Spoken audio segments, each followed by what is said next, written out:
The Late Show, everybody. I'm your host, Stephen Colbert. Look,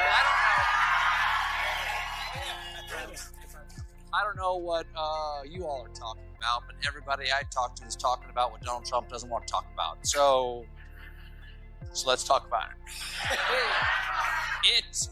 It being the conspiracy surrounding his old dancing buddy, Jeffrey Epstein. There you go. He's so blatantly stupid. He's a punk. He's a dog. He's a pig. He's a con, a bullshit artist, a mutt. Doesn't know what he's talking about. Doesn't do his homework. Doesn't care. Thinks he's gaming society. Doesn't pay his taxes. He's an idiot. Colin Powell said it best. He's a national disaster. He's an embarrassment to this country. Tonight, a late-night host and a Hollywood icon pulled the curtain on Donald Trump. On live TV and in front of the world. Stephen Colbert uses sharp humor to ask hard questions. Robert De Niro leaves a movie set and steps into real-life politics with blunt warnings. At the center is a fresh controversy, newly spotlighted documents tied to Jeffrey Epstein and whether the public will ever see everything. Trump calls the latest claims fake and promises legal action. Colbert and De Niro say the bigger story is about truth, power, and accountability. We break down what was said, what's verified, and what still isn't, using original clips, public records, and on-screen fact cards so you can decide. His buddies with a pedophile. On Friday, the Wall Street Journal dropped an absolute bombshell. They are reporting that in 2003, Trump sent a birthday letter to Jeffrey Epstein for his 50th birthday that was sexually suggestive. Yeah, it's the most inappropriate birthday gift since Carvel debuted Fudgy the Hung Like a Whale. The Spark, a Wall Street Journal report about a leather-bound 2003 birthday album compiled for Jeffrey Epstein. Among the notes, reporters say, is a risque message attributed to Donald Trump. That reference reignited questions about who wrote what, who knew what, and when. The Journal says it reviewed documents tied to the album. We'll show where that claim sits in the wider record and the limits. Remember, a report is not a conviction, and allegations require context. Our focus is clarity. What reputable outlets actually reported, what the former president has said in response, and what investigators are doing now to obtain the full materials. The Philistine president has had himself appointed head of one of our premier cultural institutions. He has cut funding and support to the arts, humanities, and education. And now he has announced a 100% tariff on films produced outside the U.S. Let that sink in for a minute.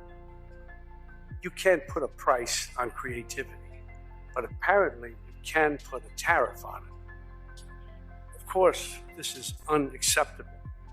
All these attacks are unacceptable. Trump's team flatly denies he wrote any such note and calls the album claim fake.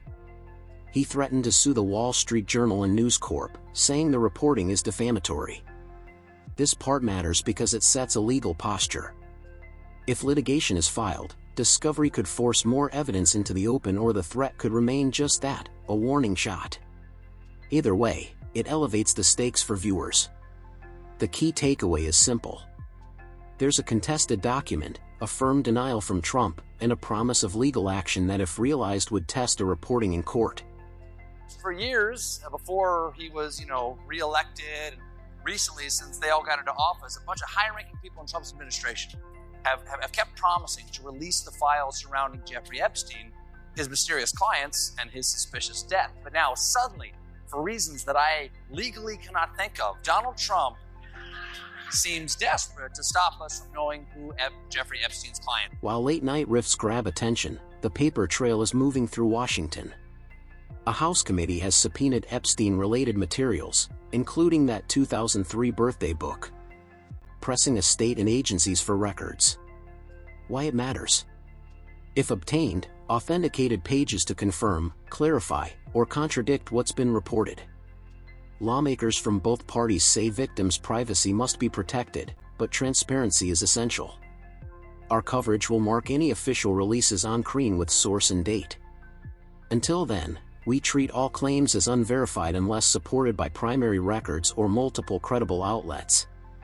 According to the Wall Street Journal, Trump's letter featured several lines of typewritten text framed by the outline of a naked woman, which appears to be hand-drawn with heavy marker. In the drawing, a pair of small arcs denotes the woman's breasts, and the future president's signature is a squiggly Donald below her waist, mimicking pubic hair.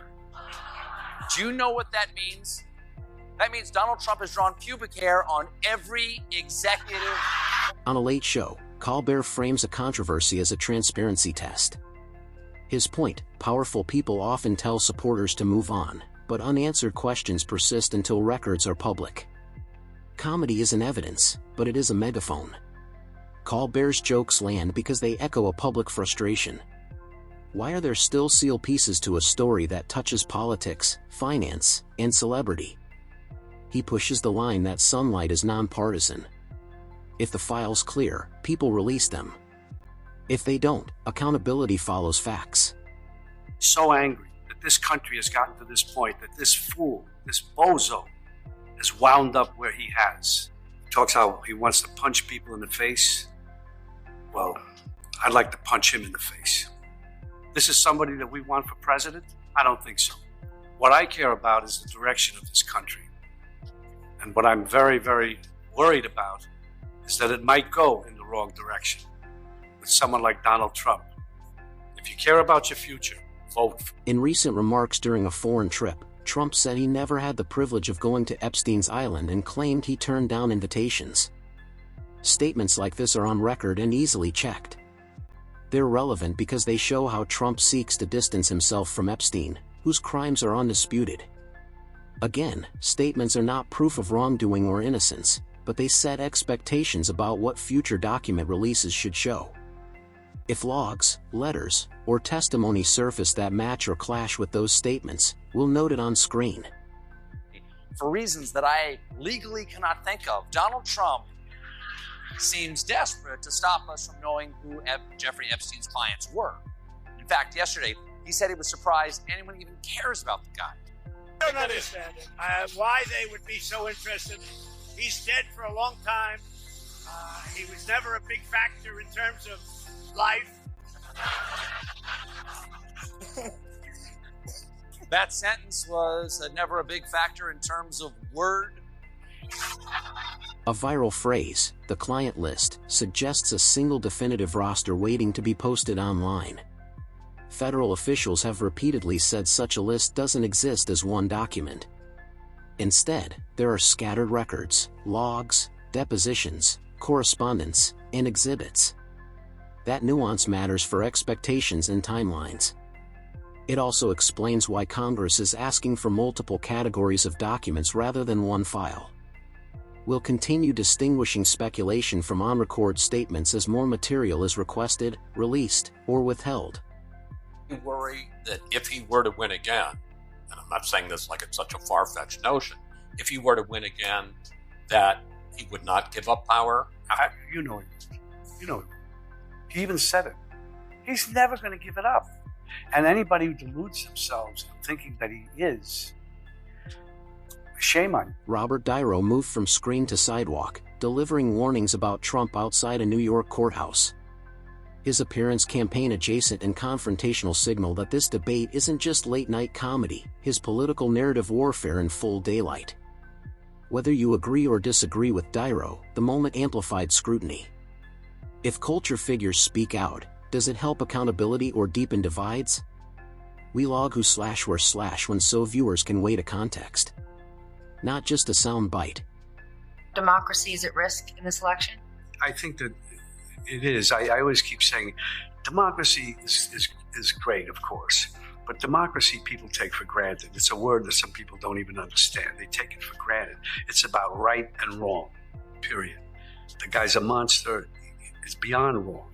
It's almost like he wants to do the most horrible things that he can think of in order to get a rise out of us. I don't know what it is, but he's been doing it, and it's scary. Are you Excuse my French. De Niro has criticized Trump for years. A widely circulated line saying he wanted to punch Trump dates back to the 2016 to 2017 period and has repeatedly resurfaced online. We include it as historical context to show continuity, not as proof of anything about current investigations. When older clips re-enter the feed, our policy is to timestamp them and clarify their status so the audience isn't misled by recycled material. Context is a guardrail in a fast-moving news ecosystem. Very bad situation. I remember you and I about 5-6 years ago talking. I've been down at the Spring Studios. Something about, I said, what just happened just happened. No, it didn't. It didn't happen. It's all about truth. And what we have here is a denial of truth all over the place. And even the speech that he made after is insane. It's just insane, and I'm very, very concerned about it. I think we all are. It's insane. So that's why I felt I had to do something. Colbert's larger argument is less about any single document and more about the pattern. When politics becomes performance, oversight becomes harder. He ribs Trump for chasing ratings, fighting critics, and minimizing questions he doesn't like.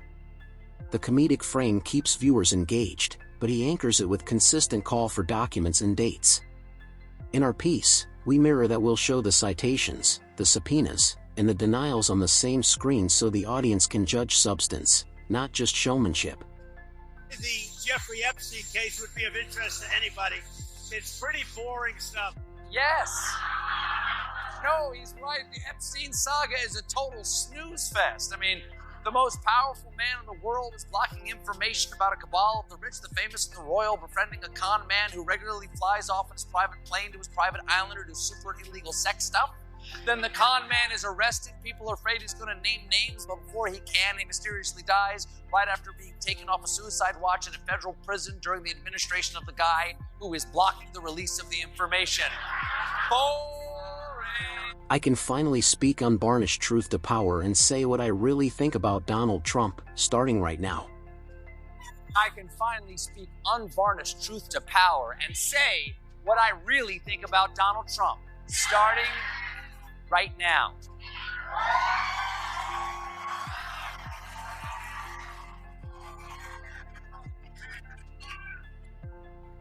I don't care for him.